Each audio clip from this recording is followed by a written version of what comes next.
이번 세션은 지금 여기 순서지에 보시면 토론자가 따로 없습니다. 그래서 이번 세션은 특별히 여기 플로어에 계신 분들이 청중들이 토론자가 되도록 좀 시간을 좀 드리기로 했습니다. 그래서 지금 발표도 15분씩으로 되어 있는데 15분 이내로 한 12, 3분 정도 이렇게 하시고 또 질문 있으면 또 응답 과정에서 더 하시도록. 그래서 너무 청중이 소외되어 있다는 설이 있어서 특별히 드리겠습니다. 그러니까 뭐 질문을 좀 짤막짤막하게 해서 이렇게 해주시면 좋겠습니다. 그래서 제가 일단 10분이 넘어가면 제가 이걸로 표시를 해드리겠습니다. 그죠? 그리고 12분이 지나가면 요 옐로우 카드로 이렇게 제가 하겠습니다. 이 옐로우 카드로 하기가 참 좋습니다. 빨간색이기 때문에. 제가 그렇게 하려고 합니다. 그러면 지금 여기서 발표하는 오늘 세 분을 모시겠습니다. 이번 전체를 준비하는데 뭐 아주 너무 많은 고생을 하신 경상대 정성길 선생님을 먼저 소개해드립니다. 경상대의 또 장규영 선생님을 또 소개해드립니다. 성공에 대해 이광근 선생님도 발전을 만드시느라고 아주 고생을 하셨습니다. 이광근 선생님은 여기 자료에 있으니까 별도로 다른 분은 지금 요 책자에 발표문이 들어가 있습니다. 여러분 그렇게 참고를 하시고요. 이광근 선생님은 여기 자료들이 있으니까 그렇게 참고하시고요. 예, 그러면 정성진 선생님 좀 시작해 주시죠.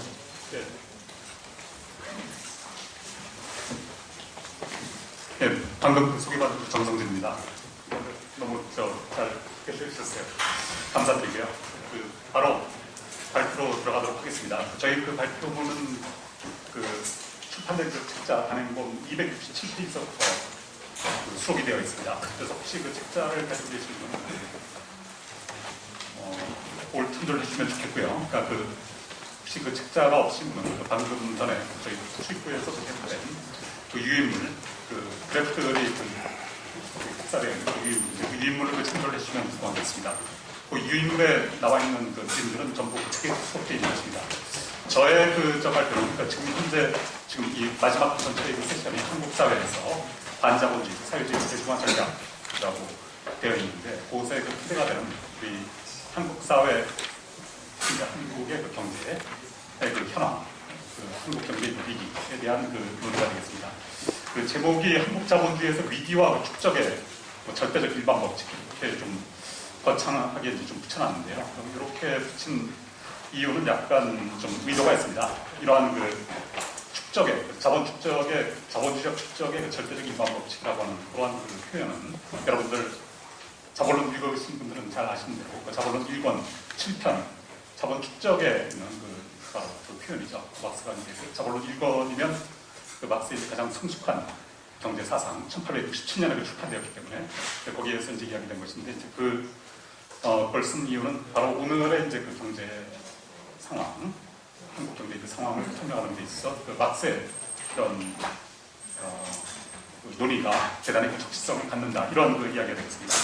그래서 자본적 축적의 절대적 일반적 법칙이라고 하는 것은 여러분들 아시는 대로 자본 축적 과정에서 자본의 유기적 구성이 이제 고도화되고 이것이 한편에서 노동에 대한 수요를 줄여가기 때문에 다른 한편에서 결국 상대적 과잉이고 실업이 증가하고 그래서 한편에서 자본의 축적, 다른 한편에서 빈곤의 축적이 심화된다라고 하는 것을 유지를 하고 있습니다. 저는 이제 여기에서 이러한 절대적 일반 법칙이라고 하는 것에 하나를 더 추가를 했습니다. 이것은 자본론 3권 3편에 있는 이윤율의 저하 경영 법칙이 되겠습니다.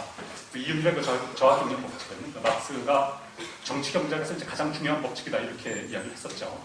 그런데 사실은 여러분들 아시는 대로 자본론 1권은 자본론 3권은 자본론 1권이 출판되기 전에 쓰여진 초고를 바탕으로 해서 작성된 것입니다. 1861년, 63년 초고를 이제 토대로 해서 쓰여지는 것이 자본론 3권이고 그래서 이윤율의 저하 경영 법칙이라고 하는 것도 이제 그 시기에서 이제 막스의 이제 경제 사상을 주로 이제 반영한 것이기 때문에 나중에 막스가 이제 자본론 1권에 가서는 이제 그런 이윤율의 저하 경영 법칙 이야기를 별로 하지 않고 여기서 이제 말씀드린 그 자본주의적 축적의 절대적 일반 법칙이라고 이야기를 하고 이윤율의 그 저하 경향에 대해서는 그렇게 언급을 하지 않습니다. 거의 언급하지 않는다라고 해도 맞는 말이 되겠습니다. 그래서 저는 이것을 가지고서 이제 그 뒤에 그 막스주의 그 연구자들 사이에서 많은 그 논란들이 있는데 저는 이 두 가지가 뭐 이렇게 뭐 대립되는 그런 것이 아니고 사실은 이제 그 막스의 나중에 1권이 쓰여진 다음에 2권 경우에 그 축고가 1870년대 많이 쓰여졌는데 거기에서의 그 언급들을 보면 거기에서도 여전히 다시 이제 그 이윤율의 그 저하 경향과 이제 공황 위기를 연결시키고 있습니다. 그래서 이제 제가 이제 이해하는 그 축적의 정치적 일반 법칙이라고 하는 것은 이제 그런 그 내용이 되겠습니다. 그래서 저는 여기에서 주로 이제 97년 이후 현재 이르기까지 이제 한국 경제 그 전개 과정을 그 주로 이윤율의 그 동향을 중심으로 해서 그 개관을 하고요. 그래서 그것이 이제 보면 그 지난 97년 그 특히 이제 위기 경우에 보면 우리나라 이제 진보좌파 대다수 이제 그 경제학자들은 그것이 이제 단순한 금융 위기라고 보는데 저는 이 97년 위기라고 하는 것은 이제 그 전에 이미 진행이 되고 있었던 이윤율의 그 저하 이것을 바탕으로 한 그 위기다라고 하는 점을 이제 그 강조를 하고 있습니다. 그리고 이제 97년 이후에 그 전개되는 그 상황을 특히 이제 우리나라 진보좌파 대다수 경제학자들은 그것을 금융화라고 하는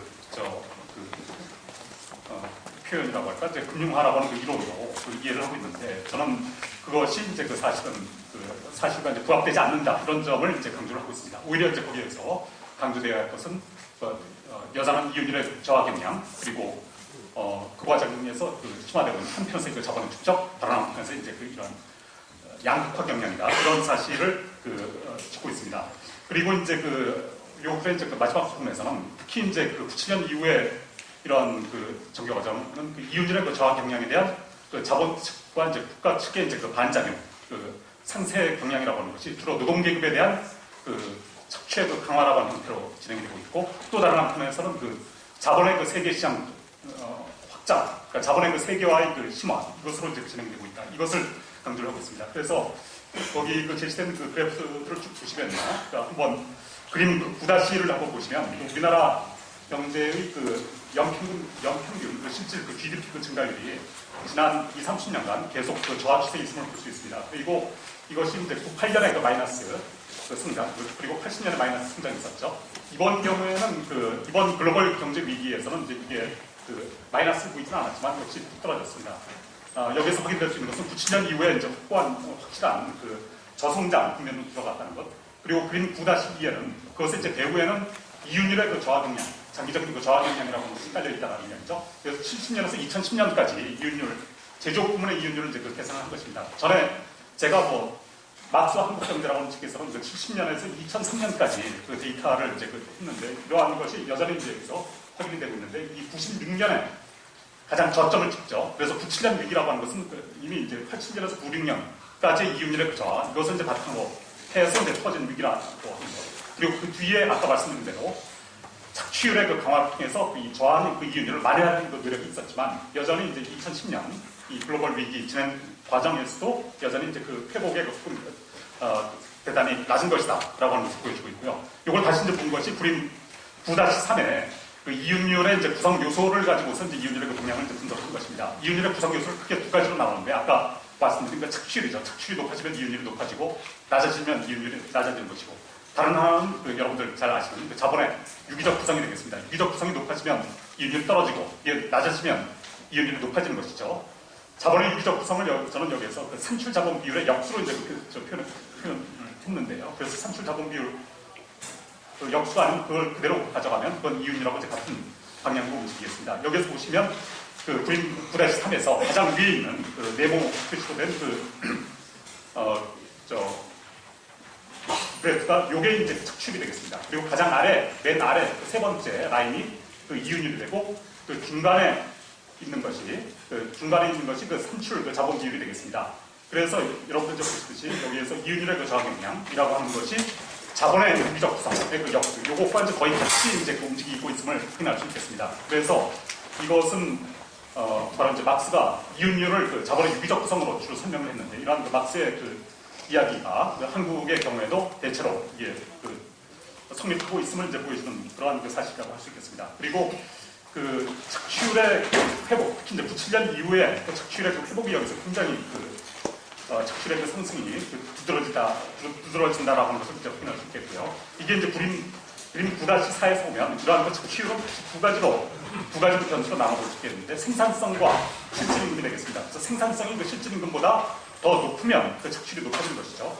요번 이제 글로벌 위기 이후에도 2007년, 8년, 9년, 10년에서도 그림 9-4에 보면 제일 위가 이 적출인데 그 적출의 대전이 높아지고 있고 이 적출의 그 상승은 이러한 그 실질임금의 상승을 초과한 이러한 그 생산성 상승, 거꾸로 이야기하면 그 생산성 상승을 밑돈 그 실질임금 상승률이 그것에 의해서 도출이 되었다는 것이죠. 이것은 97년 이후에 이 적출의 그 회복에서도 마찬가지로 이야기할 수 있겠습니다. 이래서 이런 그 결과 우리가 지난 97년 이후 그 한국 경제에서 특징적인 이런 그 양극화를 확인할 수 있겠습니다. 양극화는 여러분들 이건 뭐 다 잘 아시는 그 데이터가 되겠습니다만 그림 9-6에 보면 여기서 그 주요 국가의 그 노동소득 분배율을 이제 보여주고 있는데요. 우리나라 경우에 그 노동소득 분배율, 그 전체 국민소득에서 차지하는 비율이 되겠습니다. 이것이 97년 전까지는 대단히 이제 높아지고 있습니다. 그래서 그때까지는 상당한 말하자면 이 뭐 분배와 상당히 어느 정도 같이 갔다고 할 수도 있겠는데 97년 이후에는 이 비율의 그 상승이 완전히 그 중단되었다는 사실. 그래서 그 전까지 OECD에 그래도 어느 정도 이러한 그 소득 분배를 추격하는 거의 접근하는 그 경향을 보였지만 이게 완전히 97년 이후에는 중단되었다는 이걸 확인할 수 있겠습니다. 이것을 다른 한편에서 그 불평등 지표로도 접근할 수 있겠는데요. 그림 9-7에 보면 여기에서 여러분들도 잘 아시면 가장 못 사는 이제 그 20% 그리고 가장 잘 사는 그 20% 간의 이제 5분위 배열을 보면 이것 역시 이제 97년 이후에 이 배율이 이제 크게 높아지고 있는 것을 접근할 수 있겠고요. 이에 따라서 진위계수도 이게 높아지고 있습니다. 그래서 이제 그 상대적 빈곤율, 그러니까 또 이제 보면 이게 97년 이후에 크게 높아지고 있다는 사실을 확인할 수 있겠습니다. 그래서 이제 저는 바로 97년 이후에 이런 한국 자본주의 전개가 바로 이윤율의 저하를 이러한 착취율의 강화라고 하는 그런 막스가 이야기하는 이윤율의 저하에 대한 가장 중요한 상승 요인의 하나인데 그걸 통해서 이제 만회하려고 하는 과정이었는데 이게 여하튼 완전히 만회는 되지 않고 우리가 아까 확인했던 것처럼 이러한 97년 이전에 높았던 이윤율하고 비교해보면 여전히 낮은 이윤율 상태로 지속되고 있는 것이 지금 현재 국면이라고 할 수 있겠습니다. 근데 이러한 국면을 아까 이제 말씀드렸던 대로 대다수 이제 진보좌파 경제학자들 이것을 금융화라고 하는 것을 이야기를 하고 있는데 제가 보는 데이터로는 그러한 금융화라고 하는 것은 사실과도 잘 부합이 안 된다는 것이죠. 거의 그림 9-9에 보면 일단 뭐 가장 기본적인 데이터가 되겠습니다. 전체 산출액에서 금융법인이 차지하는 제도 분별 구성인데 이거는 이게 안타깝게도 2000년 이후만 이게 연결된 시리즈로 나오는데 여기에서 보면 여전히 이제 보면 산출액의 압도적인 부분은 비금융법인이다라는 얘기죠. 그리고 그림 9-10에 보면 종사자 수의 비중에서도 보면 금융보험업에 종사하는 분들의 전체 경제활동 인구에서 차지하는 비중이 5% 여기서 더 높아지고 있지 않습니다. 이것은 93년 이후의 기준인데요. 그리고 이제 그림 9-11에 보면 금융화라고 하는 것을 대개 보면 실물 부문에서 금융 부문으로 능력 가치가 많이 유출된 것. 이것 때문에 이제 실물 부문에 잘 안 들어가고 있는 것이 이제 바로 금융화의 징표 이야기를 하고 있는데 이러한 이야기도 이제 제가 이제 2010년까지 이제 데이터로 확장을 해도 여전히 이제 보면 전체 이제 비금융법인 부문의 거기에 소득에서 재산소득으로 이제 나가는 비중이 물론 90년 전에 갑자기 높아지긴 했지만 97년 이후에 이 비율이 다시 뚝 떨어지고 있습니다. 그리고 다시 이제 올라가고 있지 않다는 얘기죠. 이것은 이제 금융화라고 하는 것으로 이야기하기가 상당히 어렵다라고 하는 것입니다. 그리고 이제 거기 좀 시간을 건너뛰겠습니다. 그림 9-17에 보면 금융화 논자들은 바로 이러한 실물 부문에서 이제 금융 부문으로 능력이 많이 유출되기 때문에 97년 이후에 굉장히 투자가 많이 안 됐다. 그래서 지금 저투자라고 하는 것을 금융화하고 연결을 시키고 있는데 그림 9-17에서 보는 GDP 대비 총 고정자본 형성 투자의 비율을 보면 지난 이제 97년 이후에 정말 아주 비정상적으로 높았던 그러한 투자율하고 비교해보면 이게 97년 이후에 상당히 낮아진 것은 사실이지만 여전히 GDP의 약 30% 가까이가 투자입니다.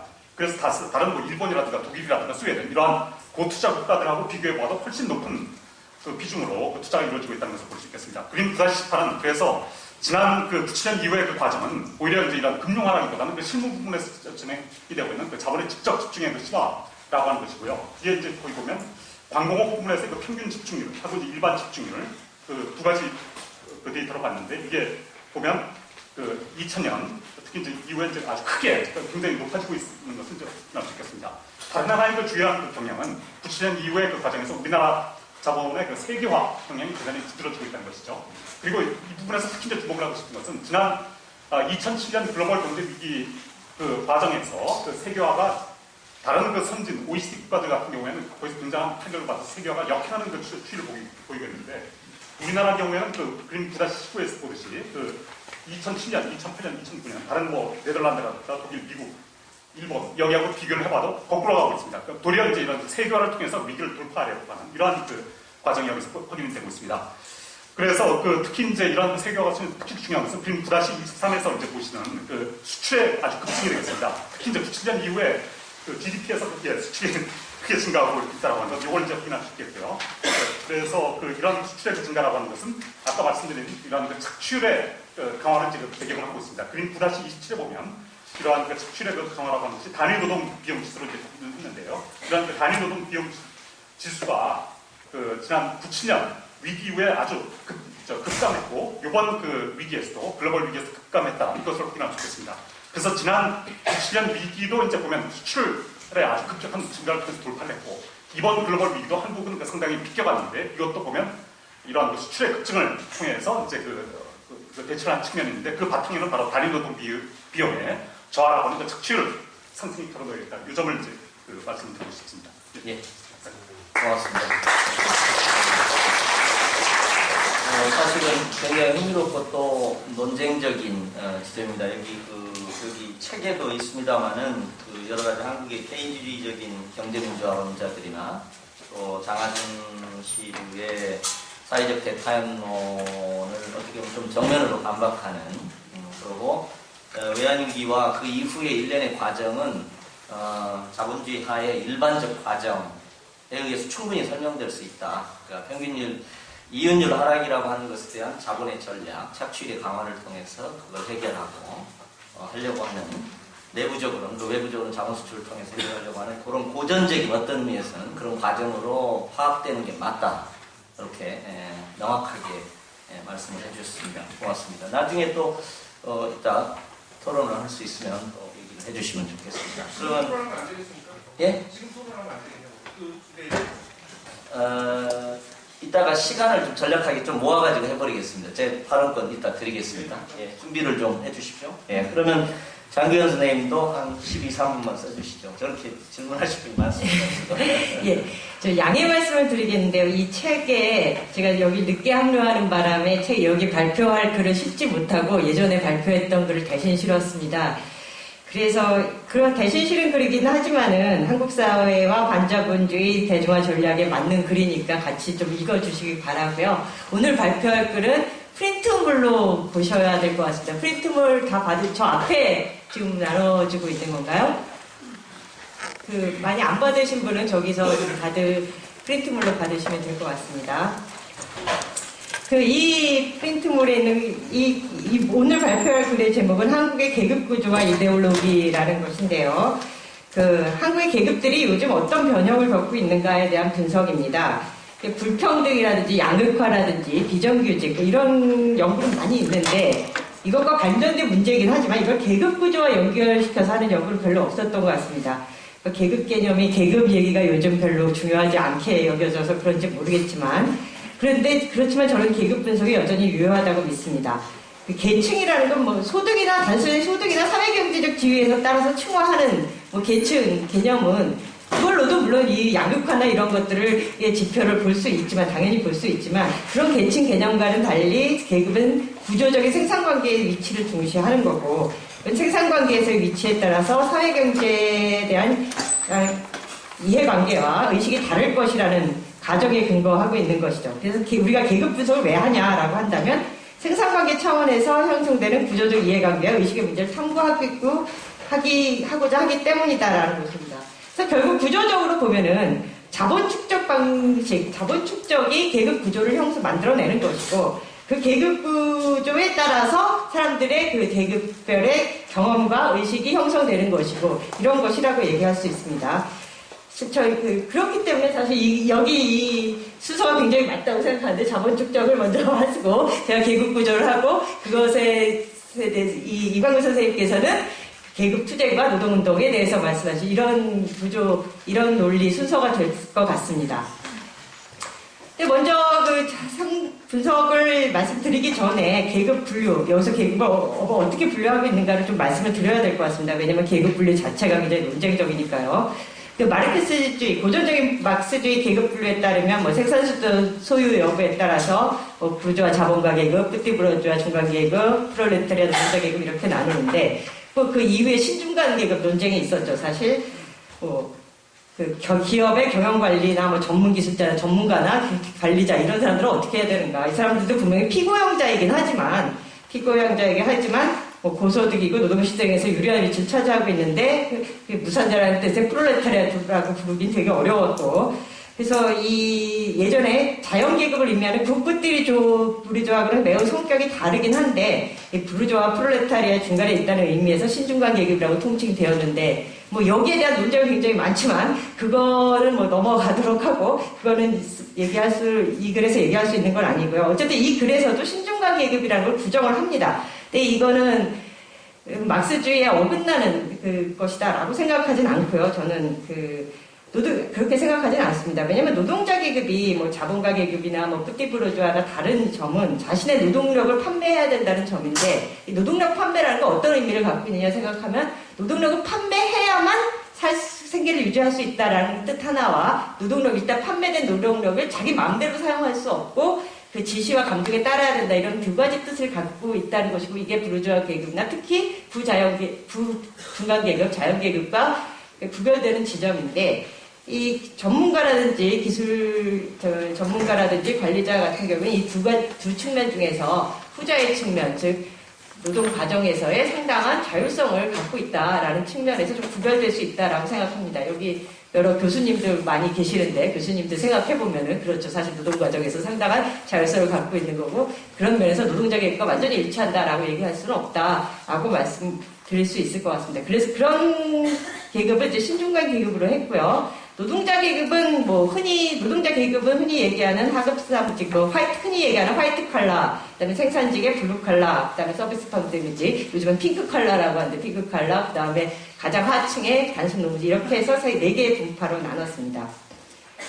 이 글이 사실 한국 계급구조 분석의 후속편인데요. 80년대와 90년대 계급구조 변화에 대한 논문이 많이 있었는데 그 이후에는 별로 안 나타난 것 같습니다. 그렇지만 그 이후도 굉장히 중요한 계급구조 분석을 해야 될 부분이라고 생각합니다. 물론 60년대에서부터 80년대 또는 90년까지의 계급분석 논문은 많이 나와 있는데 그때가 산업화 시기고 계급구조 변동이 굉장히 활발한 시기였기 때문에 그 논문이 많이 나와 있지만 그 후에 20년도 사실 중요한 시기가 아닌가 이렇게 생각을 합니다. 한국에서 자본 축적 방식의 변화가 발생한 시기고 87년 노동당 대추쟁 이후로 90년대 초까지 고용 안정과 노동자의 고용 안정과 상대적 고임금에 기반한 포드주의 책정체계가 확립됐다고 보는데 그게 굉장히 짧은 시간이죠. 95년을 전후로 해서 자유신자유주의로 굉장히 넘어가는 95년이 지표가 비정규직이 늘어나고 소득부패 지표가 반전되고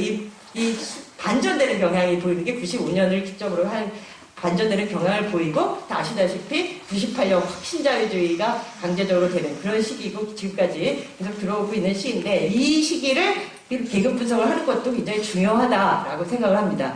여러 연구가 될 수 있겠지만 저는 이 역사를 아주 기본적인 스케치 정도로 말씀을 드릴 수 있을 것 같습니다. 첫 번째로 계급구조의 변화 자체를 보면은 표 1이 계급구조의 비중을 나타낸 것입니다.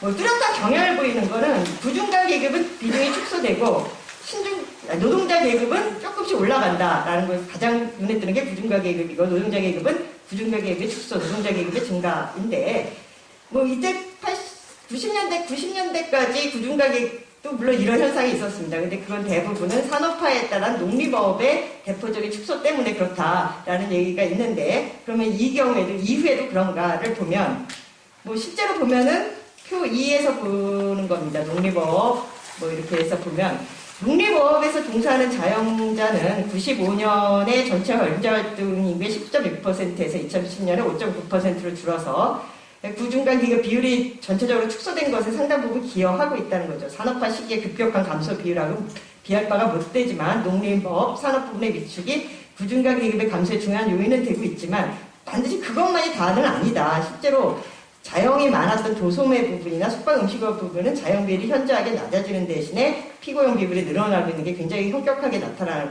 거고, 이거는 뭐냐면 전통적으로 자영을 하는 구중간 계급이 차지했던 산업에서 자본의 침투가 굉장히 늘어나고 있다라는 것입니다. 자본이 처음에는 제조업 부분에서 침투를 하다가 이제 서비스 산업까지 하면서 자영 계급, 구중간 계급을 몰락시키고 있다라는 것을 볼 수 있고요. 이건 산업별 분포뿐만 아니라 직업별 분포에서도 드러납니다. 표 3에서 보면 서비스 판매직의 경우 자영자가 대폭 줄어들고 피고여주가 늘어나는데, 이런 거 역시 제조업의 자본화가 제조업에서 서비스 부분으로 가고 있다는 걸 볼 수 있는 대목이고요. 근데 반대로 좀 희한한 건 기능 생산직, 블루칼라는 그 자영자가 증가하는 추세를 보이고 있어요. 블루칼라에 무슨 뭐 자영제를 할 게 있냐라고 생각을 할 수 있는데, 생각을 해보면은 운수업이나 생산직 같은 데서 특수고용, 뭐 소상상제 이런 게 굉장히 많이 늘어나고 있는 그런 것과 관계가 있지 않을까라고 생각을 합니다. 다음으로 볼 것이 신자유주의적 양극화라는 얘기 많이 나오는데, 이 경제적 불평등과 격차가 어떻게 되느냐, 계급별로 어떻게 되느냐를 보는 것입니다. 아까 소득분배 지표 그 정선희 선생님께서도 그 말씀하셨죠. 이 진위계 저도 일부를 썼는데, 진위계수가 정선생 선생님 표하고 다른 거는 정선생 선생님은 시장소득으로 했고 저는 이 가처분 소득으로 해서 다른데, 어쨌든 이 소득분배가 굉장히 악화되고 있다는 건 뭐 다 아시는 얘기고 아까도 보셨습니다. 근데 그게 각 계급별로는 어떤 양상이냐를 보면은 이 소득분배 지수 다 통계청에서 내는 게 그 가계동형 조사 가지고 하는 거거든요. 그걸 그 원자료를 받아서 이게 계급별로 이렇게 계산을 해봤습니다. 이 표 2년마다 해놨고요. 그 수치는 뭐냐면은 평균 소득이 100이라고 했을 때 각각의 계급에서 자기 그 가구가 차지하는 그 100에 대해서 얼마나 비율이냐라는 거고, 밑에 가로는 뭐냐면은 가구주 소득, 이게 가구별 소득이 있기 때문에 뭐 가구주가 여러 사람이 할 수도 있잖아요. 4명 한 집에 뭐 2명이 일할 수도 있고 1명이 일할 수도 있고 뭐 이런데, 그거를 보기 위해서 가구 전체 가구 소득에 대한 가구주 소득 비율을 본 것입니다. 그림을 좀 예쁘게 그려오면 그래프를 그려왔어야 좀 보시기가 편할 텐데, 숫자 보니까 어지러우실 텐데, 어쨌든 뭐 죄송합니다. 미처 그림을 못 그렸고요. 어쨌든 이 숫자에서 눈에 띄는 특징들을 정리를 하면 다음과 같습니다. 첫 번째는 가장 일관되게 보이는 것 중에 하나가 구중간 계급 가구의 소득이 지속적으로 떨어지고 있다는 것입니다. 94년에는 전체 평균 대비 구중간 계급 가구 소득이 99.7이었는데 진짜로 일관되게 푹 떨어져서 2010년에는 85.9까지 감소했고, 또 가구주 소득도 전체 가구 소득에서 가구주 소득이 차지하는 비율도 굉장히 큰 폭으로 떨어졌는데, 그렇기 때문에 더 심각하다는 거죠. 말하자면 더 몰락하는 계급이 가구주에 더해서 다른 가구원들도 막 소득을 벌어들이는데도 가구 소득은 계속 떨어지고 있다. 그래서 구중간 계급은 전체 계급 위치에서 아까도 봤듯이 숫자기로 줄어들 뿐만 아니라 경제적인 상황도 약하게 되고 있는 이런 몰락하는 계급이다라는 것이 보여지는 부분이고요. 둘째로 구중간 계급과 반대로 신중간 계급의 가구 소득은 대체로 상승하는 추세를 보인다는 걸 알 수 있습니다. 노동자 계급 중에서 보면은 일단 사무직의 상승이라는 거죠. 이것도 거의 지속적으로 비율이 오르고 있는데, 다른 노동자, 94년에 다른 노동자 계급 분파들하고는 그렇게 큰 차이가 아니었는데 2010년을 보면 엄청나게 점점 격차가 커져서 엄청나게 차이를 보이고 있다고 합니다. 그리고 또 가장 눈에 띄는 것도 아주 일관되게 노동자 계급에서 가장 하층이라고 할 수 있는 단순 농무 종사자들의 가구 소득이 굉장히 또 일관되게 큰 폭으로 떨어지고 있습니다. 보시면 엄청나게 큰 폭이라는 걸 아실 수 있을 거고요. 그래서 신자유주의 시기에 빈곤하는 노동자 계급 중에서 가장 하층에 집중되고 있음을 알 수 있다는 것이고, 이게 양극화가 분명히 나타난다는 걸 알 수 있습니다. 다섯째, 가구 소득에서 가구주 소득이 차지하는 비율은 대체로 떨어지는데, 이건 막 먹거리 부부가 늘어나는 것과 이런 거 관련이 있겠지만, 경제적으로 하층 계급일수록 가구주 소득 비율이 낮다는 거죠. 당연하면 당연하지만 경제적으로 어려울수록 가구주뿐만 아니라 가구 구성원들도 가계 소득을 벌중하는 건데, 결국 이건 가구주 소득 격차보다 개인 소득 격차가 훨씬 클 것이다 라는 점을 암시를 합니다. 이 표 6은 그 변동계수로 해서 각 계급 내에서 소득이 얼마나 분포되어 있는가를 보는 건데, 계급별 계급 내 소득 격차의 정도를 본 것인데 뭐 IMF 체제였던 98년의 변동계수가 갑자기 높아진 걸 볼 수 있고 그 이후에 조금 떨어지긴 하지만 그 이전보다 계속 높은 수준을 유지하고 있다는 것입니다. 즉 신자유의 시기에 계급별 격차뿐만 아니라 계급 내 격차도 심화됐다는 걸 볼 수 있고요. 마지막으로 검증할 신자유의 자산과 자산 투자로 소득을 상쇄했었다는 가설을 보고자 했는데 이것은 보다시피 거의 어떤 계급에서도 또는 사실 여기는 계급만 했지만 소득 분포별로 10분위 분포별로도 제가 해봤거든요. 근데 자산 소득이 특별히 증가하는 것은 보이지 않습니다. 사실 보이지 않고 오히려 임금 소득이 증가하면 증가했지. 차라리 그렇게 볼 수 있는데 그게 아까 그 정석진 선생님이 말씀하신 거와 같은 거죠. 그 같은 거로 금융화 효과를 보이지 않는다라는 것이고요. 마지막으로는 이데올로기에 관해서 이렇게 큰 얘기를 할 수는 자세한 얘기를 할 수는 없지만 간단한 지표 하나를 보겠습니다. 시장 자유주의를 얼마나 계급별로 얼마나 받아들이는가에 대한 조사 하나를 봤는데요. 회귀 분석 시간이 없으니까 회귀 분석을 보시면 시장 자유주의 수용에 대해서는 학력, 가구 총소득, 계급 이런 게 의미가 있다 이렇게 나왔는데, 근데 문제는 표 10을 보시면 계급별 시장자유주의 수용 정도를 보면 계급별 시장자유주의 평균 점수화를 보시면 부르주아 계급이 높을수록 시장자유주의 수용이 높은 겁니다. 부르주아 계급은 5.9, 6점이 다 됐죠. 평균 반올림하면. 부중간 계급은 당연히 이럴 것이다 라고 생각할 수 있고 부중간 계급도 자기 사업을 하니까 높을 거고 그 다음에 이제 신중간 계급, 돈 많이 버는 신중간 계급, 노동자 계급 이런 차이로 나타나는 거는 맞는데 차이가 이렇게 나타나는 건 좀 당연하지만 이거를 나중에 정말 이 계급 통계적으로 의미가 있는가라는 사후 검증을 해보면 표 11에 나온 거 보면은 그 부르주아 계급은 확실히 다른 계급에 대해서 의미 있게 그 평균 점수 다른 세 계급에 비해서 확실히 높다고 할 수 있지만 부중간 계급, 신중간 계급, 노동자 계급 사이의 평균 점수는 사실 통계적으로 유의하지 않았습니다. 이런 단순한 지표로 계급의식을 측정할 수 있다고 이렇게 주장할 수는 없는 거지만 적어도 여기서 보면 우리 그런 얘기를 하죠. 선거 결과나 이런 걸 보면은 부르주아 계급이 가장 계급의식이 강하고 다른 계급들은 계급의식이 없다 뭐 이런 걸 보는 것과 좀 일치하는 그런 결과를 볼 수 있다라는 것입니다. 맺는 말이 그 요약이고요. 앞으로 이런 것과 관련돼서 더 풍부한 연구들이 이루어졌기를 바라는 마음을 갖고 끝내도록 하겠습니다. 네, 고맙습니다. 네, 전반적인 그 계급 구조의 변화하고 또 신자유적 양극화가 계급계층 구조의 변화에 어떻게 나타나는지를 이렇게 경험적으로 쭉 잘 설명해 주신 것 같습니다. 발표 가운데 제가 하나는 좀 수정을 해야 하신 것이 좀 틀리신 것 같아가지고 교수들이 요즘 자율성을 갖고 있다고 그러는데 그렇지는 않습니다. 그래도 논문이라는 지식 제품의 대량 생산을 요구받고 있고 또 감시도 굉장히 높아지고 있습니다. 그래서 그렇게 자율성을 갖고 있지는 않습니다. 이광훈 선생님 발표해 주시죠. 여기 자료집에 네, 제 글은 요 초록색 자료집 207쪽부터 있습니다. 제가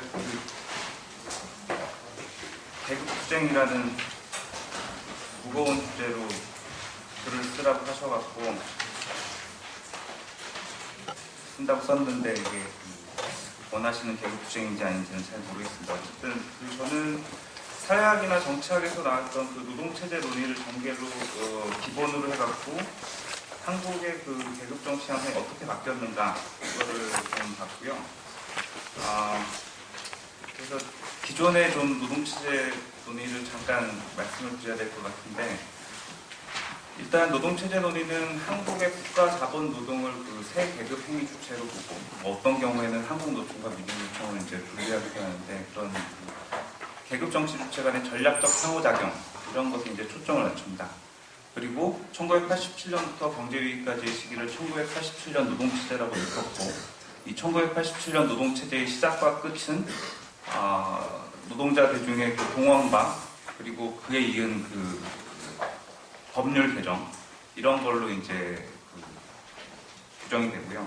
그리고 이제 1987년 노동체제는 이름을 어떻게 붙이든 간에 이전의 그 권위주의 노동체제에서 이후에 그 신자유주의 노동체제로 이행하는 그런 과도기적인 성격을 갖는다라고 이제 사후적으로 해석을 합니다. 그런데 당시에 이제 1987년 노동체제 하에선 그런 어떤 그것이 뭐 신자유주의로 가는 건지 뭐였는지는 그 당시는 몰랐겠죠. 그래서 저는 그 한국의 노동체제 논의가 너무나 이제 그 상호작용 측면에만 그 강조를 해서 이걸 어떻게 그 구조적인 변수가 매개되는 걸로 볼 수가 있을까 고민을 하다가 그 막스의 자본순환 공식을 좀 이용해 보겠습니다. 211쪽 보시면요. 거기 이제 그 막스의 그 자본순환 공식에서 이제 자본이 어떻게 형태 변환을 하면서 잉여가치 증식을 합니다. 그러니까 최초의 그 상품 자본의 형태가 어떻게, 화폐 자본의 형태가 어떻게 이제 노동력 상품과 생산 수단과 교환이 돼서 상품 자본으로 교환이 되고 이게 생산 자본의 형태로 바뀌면서 노동 과정을 통해 갖고 잉여 가치가 증식이 되고 다시 이것이 상품 자본의 형태를 띠고 화폐 자본의 형태로 돌아오는가 이런 그 형태 변환과 그 양적 증가 이걸 이제 보고 있는데 여기에서 그 노동의 계기는 두 개로 잡히죠. 하나는 이제 노동시장에서 거래되는 노동력 그러니까 임금이라는 가격을 갖고 거래되는 상품으로서의 노동력 그리고 생산 과정에서 자본으로 통합되는 살아있는 노동 이제 요 두 개밖에 없습니다. 근데 이제 그 이후에 많은 막스주의자들이나 뭐 다른 사람들이 그 자본의 한계나 뭐 공백과 난점 이런 것들을 이야기하면서 그 노동의 재생산의 경우는 자본 내에서 이제 포함되어 있지 않다. 그리고 막스는 애초에 계획했던 국가에 대한 체계적인 저수를 완성할 기회가 없었기 때문에 국가라는 것들은 아주 이제 파편적으로 나와 있습니다. 근데 이제 그러니까 자본의 형태 변환에 상응하는 혹은 그것과 교차하는 노동의 형태 변환을 구성할 수 있다고 생각을 했고 저는 그래서 이제 그 자본순환 공식에 포함되어 있는 노동력에서 노동으로 바뀌는 것 이전과 이후에 어떤 분석적인 그 변환 과정들을 구성할 수 있다고 생각을 했습니다. 그래서 최초의 그 인간 존재가 이제 노동시장으로 바로 투입될 수 있는 인적 자원으로 가는 혹은 그 역방향으로 가는 그걸 이제 노동재생산 및 보호 과정으로 개념화했고 그 다음에 인적 자원이 노동력으로 바뀌는 것을 노동시장 노동력이 노동으로 바뀌는 과정을 노동과정 그리고 노동이 노동자 계급으로 형성되거나 혹은 노동자 계급이 다시 원자화된 노동으로 가는 그런 그 과정을 계급정치라고 이제 이름을 붙였습니다. 그리고 여기에서는 개별 자본이 자본가 계급으로 그리고 국가 내부의 이제 다양한 이해들이 단일한 그 국가 이익으로 조정되는 이제 그런 거라고 봤고요. 그래서 이제 제가 이제 말씀을 드릴 거는 이 짧은 시간 내에 그 87년 노동체제와 그 신자유주의 노동체제 하에서 이 네 가지 노동 변환 과정에서 어떤 일들이 일어났는가 그리고 이것이 그 전체적으로 87년 노동체제와 신자유주의 노동체제 하에서 이 틀을 갖고 설명할 때 어떠한 이제 함의를 내올 수 있겠는가. 그래서 조금 가설적이기도 하고 나름대로 이제 그 지적 용기가 필요한 그런 주장을 하고자 합니다. 일단 노동 재생산 및 보호 영역에서 우리나라의 그 신자유주의 특징 중에 하나는 서구의 신자유주의가 복지국가가 후퇴한 것인 거에 관해서 우리나라 같은 경우는 신자유주의는 복지 확장적 신자유주의였습니다. 그것은 이전의 권위주의 노동 체제하에서 국가는 노동의 재생산에 대해서 아무런 역할도 하지 않았고 복지에 대한 부담은 가족과 기업에게 떠넘겨졌습니다.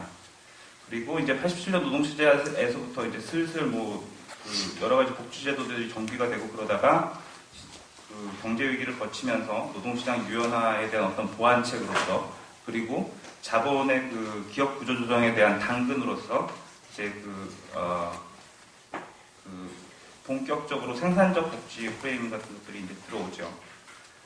이제 노동시장 같은 경우에는 이전에 그 권위주의 노동체제 하에서 국가는 노동 재생산 및 보호에는 전혀 개입하지 않았지만 노동시장에는 적극적으로 개입합니다. 그래서 그 생산직 임금 노동자 계급 내에서의 그 임금 격차 같은 것들은 기업 규모 간 수준에서는 매우 이제 억압되고 대신 이제 전통적인 분절선인 성별, 학력별 그런 것들밖에 없죠. 그런데 이게 87년 노동체제 하에서는 이제 당시에 이제 그 노동운동의 주력 세력이었던 생산직 노동자들의 힘 그리고 90년대 초반에 이제 건설 경기 붐 그런 것들과 아울러갖고 이제 저임금 노동에 대한 이제 노동력 부족 현상이 일어나고 그런 과정을 통해서 또 한편 이제 노동운동 안에서는 그 임금 인상 투쟁을 할 때 하후 상박의 원칙을 통해서 그러니까 하층 계급은 훨씬 더 많이 요구하고 상층 계급은 조금만 요구하고 노동자 내부에서요. 이제 그런 것들을 통해서 87년 노동체제하에서는 이 임금 노동자 내부의 그 임금 격차는 상당히 줄어듭니다. 그런데 다시 신자유주의 노동체제하에서 이거는 다시 벌어지고 그리고 이때 그 87년 노동체제하에서부터 노동자 계급 내부의 어떤 힘의 차이와 이것과 맞물려서 그 고용주들의 그 지불 능력 차이에 따라서 기업 규모 간 분절 현상들이 확장되게 됩니다.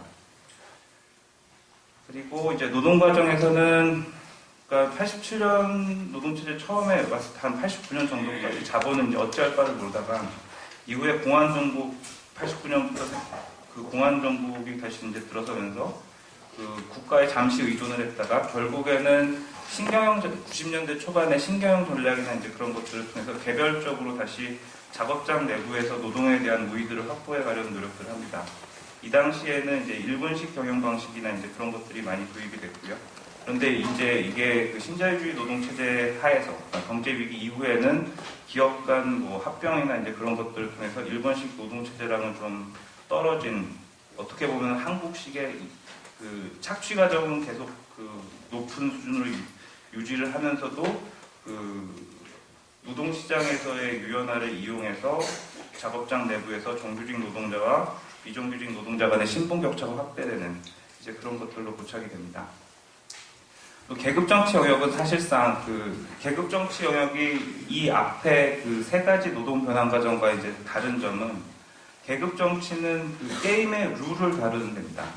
그래서 이제 여기에서는 그러니까 그 아까도 말씀드렸지만 87년 노동체제는 그 시작이 대중동원이 있었고 11월에 노동법 개정이 있었고 마찬가지로 이제 끝날 때도 그 날치기 그러니까 96년에 12월 날치기에 대한 어떤 반대 투쟁이 있었고 이거는 그것과 직접적으로 연계된 건 아니었지만 그 IMF가 이제 들어오면서 노동법 개정이 있습니다.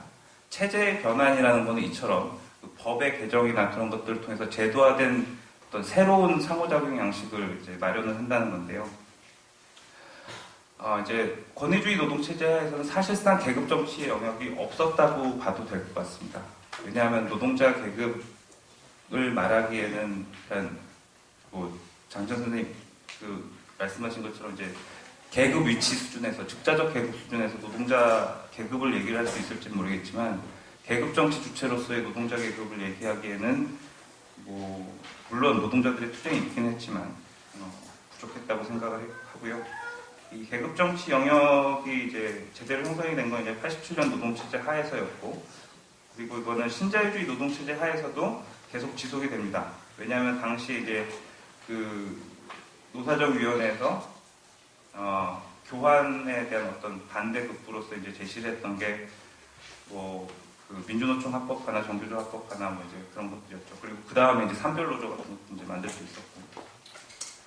그래서 이제 이런 과정들을 거쳤고요. 그다음에 그래서 이제 제가 그냥 결론에서 이제 말씀을 드리고 싶은 거는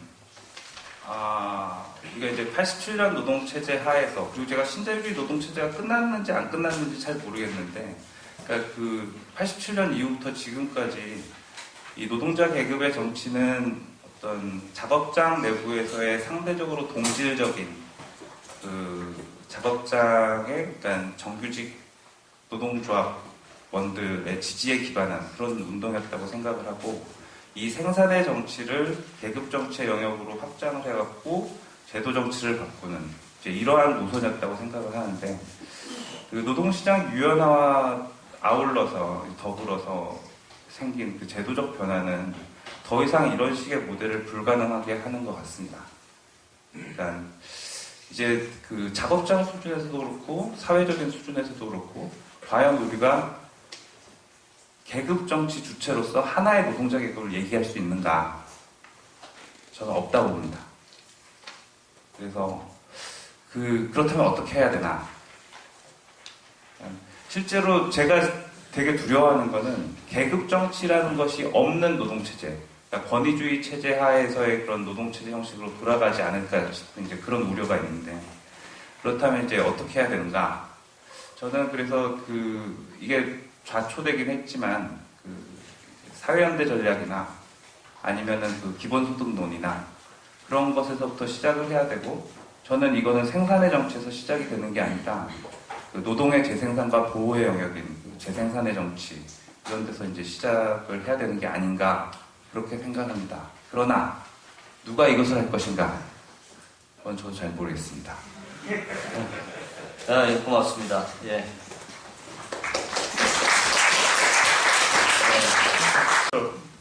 논평 감사드리고요. 처음에 말씀하신 제가 금융화 현상이라든가 이제 이런 거 자체를 부정한다든가 그런 건 전혀 아니고요. 그러니까 제가 나중에 시간이 없어서 이제 말씀 다 드리지 못했는데, 이제 이번 위기의 원인이라든가 이런 것을 바로 금융화에서 찾는 이런 특정한 그런 어떤 접근, 그걸 우리가 금융화론이라고 할까요? 이제 그런 금융화 패러다임. 이것이 이제 제가 이해하는 바의, 제가 이제 읽는 바의 데이터하고는 좀 부합되지 않는다, 이렇게 말씀드린 겁니다. 그래서 말씀하신 분께서 어떤 데이터를 가지고 이제 말씀하신다든가, 아니면 제가 데이터를 이제 분석한 것이 좀 잘못됐다든가 이렇게 이제 말씀을 주시면 오히려 좀 이야기가 더 건설적으로 될 수 있을 것 같은데, 그냥 금융화가 네. 생산자분을 비대한 상태에서 이야기하는 것은 절대 아닙니다. 예, 아까 반대로 역전하시면서 이야기하셨는데요. 결코 이 금융화 자체를 생산과 별도로 이야기해서 한다는 것은 소불성설이죠. 네. 그래서 사실은 제가 이번 위기 터지기 전에, 이제 글로벌 위기 전에 이미 2003년, 2004년 그때 이제 이런 금융화 패러다임, 금융화론에 대해서 이제 실증적으로, 경험적으로 일을 제기를 했었는데, 그때 아까 제가 이제 코로나 제가 구체적으로 검역을 하지는 않겠습니다만, 그런 우리나라의 약간 케인즈주의적이라고 할까, 그런 입장을 하고 계시는 그런 진보적파 경제학자들이 이제 논란이 좀 있었습니다. 논쟁이 있었는데, 그 뒤에 보면 최근에 김상조 교수가 간행한 책을 보면 금융화 거기 보면 상세한 데이터 분석이 이루어지고 있는데, 자신들도 보면 금융화로 보는 것이 사실과 부합되지 않는다, 이런 것을 인정을 하고 있습니다. 예, 일단 데이터를 자체를 가지고서 좀 말씀을 해주시면 더 좋을 것 같다는 그런 이야기고요. 여기 제가 제가 계속 말씀드리겠습니다. 그리고 힐퍼딩의 제가 이제 고전 막시 쪽으로만 돌아가고 막스로만 돌아가고, 이제 그 뒤에 논의들은 좀 참고를 하지 않는 것이 아닌가라는 그런 말씀을 하셨는데, 그 뒤에 이제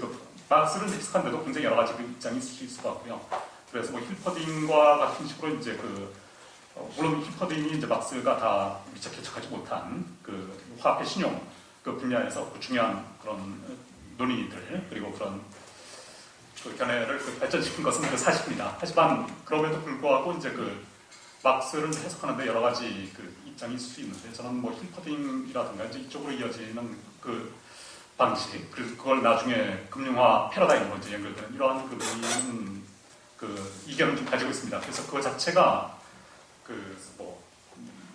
막스 뒤에 논의를 이제 봐야 된다고 하지만, 막스 그거 말고도 예를 들어서 제가 위기와 축적의 절대적 일반적 법칙이라고 이야기를 하고 있는데, 거기 우리가 그저께 이제 발표된 논의 중에 하나는 이제 보면 막스 이후에 중요한 논의로서 이제 예를 들어서 헬리크 그로스만 같은 사람을 이제 거론을 하고 있습니다. 그래서 여러 다른 방식의 이제 막스의 텍스트에 대한 해석들도 있을 수 있다라고 하는 거, 그러니까 그걸 좀 말씀드리고 싶고요. 그 다음에 또 하나는 제가 그냥 여기 이윤율 계산이라든가 이런 게 굉장히 우리나라 데이터만 가지고서 했고, 지금 굉장히 외국 자본도 많이 들어와 있고 한데, 이런 것이 고려가 안 된 게 아니냐, 이렇게 중요한 지적인데요. 사실 이제 그럼에도 불구하고 지금 우리나라 앞분에서 이윤율 계산한다든가 했을 때 국민 계정에는 거의 이제 데이터들 이제 우리나라에서 들어와서 활동하고 있는 외국 자본이라든가 그게 다 대부분은 커버가 되고 있거든요. 그래서 제가 이제 물론 여기서는 제조 부문을 한정을 했지만, 그리고 사실 이제 이러한 이윤율의 저하 경향이라고 하는 것이 일국 차원이 아니고 이제 글로벌 차원에서 관측이 되고 있는가, 이런 것에 대해서 보면 최근에 이제 연구들이 이루어지고 있습니다. 글로벌한 수준에서 세계 이윤율이라고 할까, 이런 것을 또 계산하는 노력들도 있거든요. 근데 거기에서 보면 일부 이제 결과를 보면 이번 위기 전에 이런 월드 레이트 오브 프로피트라고 하는 것이 이제 상당히 저하했다라고 하는 이런 것이 나와 있습니다. 그리고 또 하나는 제가 이제 여기 보면 그 뒷부분에서 세계화라고 하는 이제 그 부분을 상당히 강조하고 있는데요. 거기서 금융자본이 외국 자본이 많이 들어와 있다라고 하는 것을 가지고서 이제 그냥 종속이 심화된다든가 이렇게 종속의 어떤 일방적 심화를 볼 것이 아니라 오히려